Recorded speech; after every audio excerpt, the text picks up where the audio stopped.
Hey, and welcome back to the channel for another exciting day here at Stu Ball's Garage. Today we are going to be putting a lift kit on our 2013 Chevy Silverado.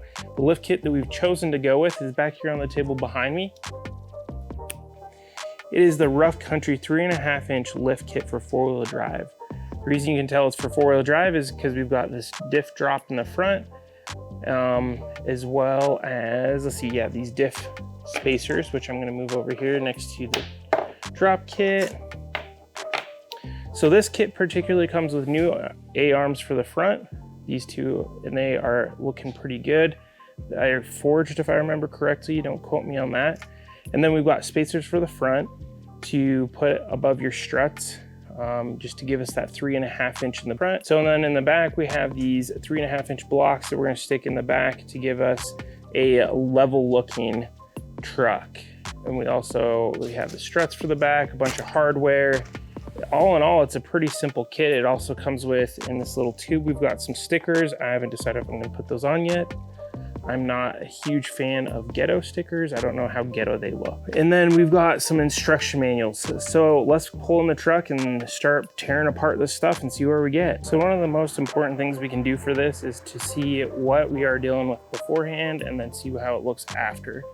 So this is my 2013 Chevy Silverado with the standard setup that it has. It has the four-wheel drive package.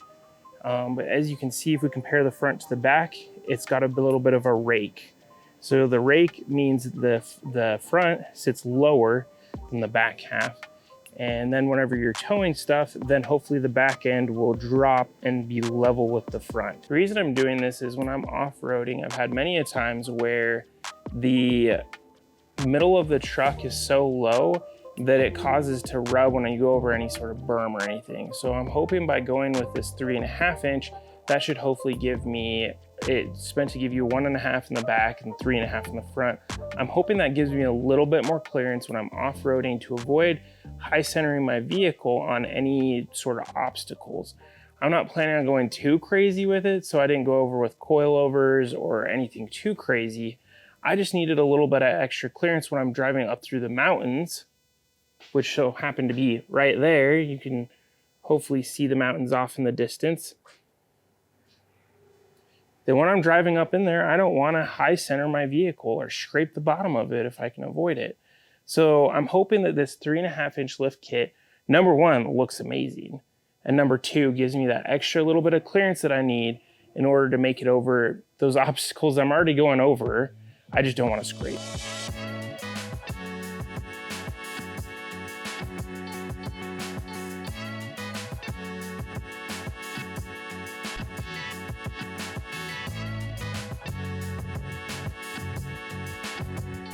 Hey, it's Stuart from the future. I hope you guys stick around to the end of the video. I've got actually some help that I'm requesting from you guys in regards to Napa and AutoZone and all those places, and I just need your guys' help as far as figuring out some nuts and bolts. We'll catch you at the end.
Rage on that beat, going crazy.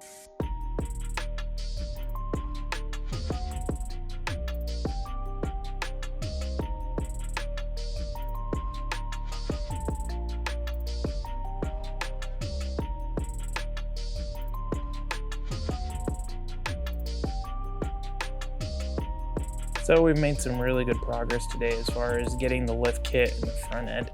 It's actually been a couple of days because I ran into a hiccup, and it came from this little plastic bag that you may have seen earlier whenever I was talking about different nuts and bolts on my tool bench and what came with the kit.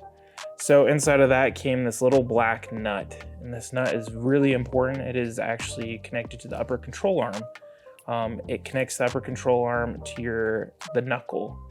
And if you, for whatever reason, lose that nut or when it becomes unseated, it's really bad for your truck and it's really bad for you. So this is really crucial. In my box, there was only one, and I don't know why. I've looked at the box, there's quite a few dings and whatever else. All the other nuts and bolts were kept in bags with multiple, and this one was one by itself. I'm not too sure if the other nut is meant to be inside this bag as well, or there's meant to be two baggies with a single nut. Either way, that's an issue. So I call up Rough Country and I say, hey, like, what do I do about getting a new one? Like, I need two. Like, I can't just have one control arm that works and one that doesn't, that's not connected. So I was like, can I find local hardware that'll work for this? And they're like, oh yeah, it's grade 8. And then they just hung up, and it was like, it's a metric size. They obviously don't understand how these specifications work for nuts and bolts. So on the metric side of things, instead of having a grade, which you may have heard of like grade 8, grade 5, grade 8 is the automotive standard, and it's pretty tough. But as far as on the metric side, which the upper control arm is metric, it works in classes, and they don't have a class 8. They have a class 8.8, which is the equivalent of a grade 5. So I'm kind of like, maybe not, because in automotive, they say you should be using grade 8. Like suspension parts, you should be using grade 8, or in the case of metric, you should be using 10.9. On the actual nut that came, it says 10, which I will zoom in and show you that. So that essentially means that it needs to be class 10.9. And I got told it should be grade 8, even though it's metric, which makes no sense whatsoever. So they said that, I could go to a local automotive store and pick it up. So I went to Napa. Surprise, surprise, they didn't have any. So I went through this list of everywhere I went. I went to Napa, I went to O'Reilly's, I went to AutoZone. After I went to a bunch of these places, I went to Nut and Bolt Fasteners, I went to Fastenal. I went to all these places and I call Napa back up and I say, hey, like, this is an automotive grade nut. You should supply these. And they're like, yeah, we can order it from our other store. It should be here tomorrow. And I was like, hey, as long as it's a 10.9, that works for me. So I show up the next day. So lo and behold, it's a class 8.8, not a class 10.9. So I can't use it on my truck again. We're at the same point. I understand that the washer is not gonna be connected to the nut, and I was cool with that. I just need the nylon locking is what I need. And then I could add a washer to it and make it work. So lo and behold, everywhere I tried, no one has it, and trying to get it was just really difficult.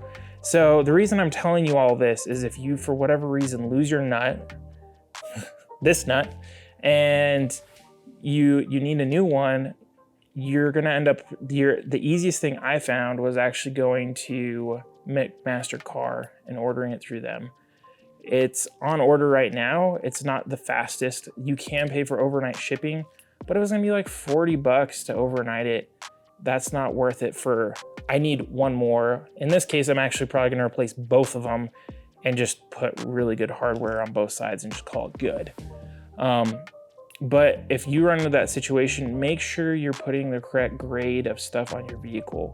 If it's suspension and engine parts, if it breaks or fails in whatever way, and it could kill you, then you probably should be using class 10.9 or higher, or grade 8 bolts if you're using the Imperial system. Just want to give that heads up. I'm going through this dilemma. It's been days trying to track down one of these nuts for it, and it's caused my truck to sit here up on. It's got jack stands on both sides, and it's just sitting there waiting for this. So I just figured I'd give you guys this closeout. I know that I was hoping to get the whole lift done in one video. It's not going to happen, and I'm sorry about that, but we're going to make this a two-parter. I don't want to make this video super long. Thanks for sticking around. If you've had a similar issue with this, please put it in the comments down below and say what happened to you. Like, it's just frustrating that you go to these automotive stores for automotive grade stuff and they don't have it, or they can't even get it. And it's like, what? Come on. And we live in a worldwide market where, you know, people aren't only working in Imperial. Like, there's metric stuff out there. You know, the good old US of A, you know, we still have metric parts, like, so we need to have both. But yeah, put down in the comments, maybe I'm being over tight about this. Maybe I could use class 8.8, but when I stick my kids, or, you know, I stick my kid and my wife in the truck with me, I don't want something to go wrong. So that's it for today. We're gonna close out at this, but thanks for joining us. Please like and subscribe if you wanna see the second part of this, or put down in the comments what you think as far as rough country so far. I was a little disappointed when I called their customer service and that was the response I got. It wasn't a fault on me. I've got video of me opening the box and it wasn't there. So put down in the comments what you think. I hope you guys have a great day and we'll catch you in the next one.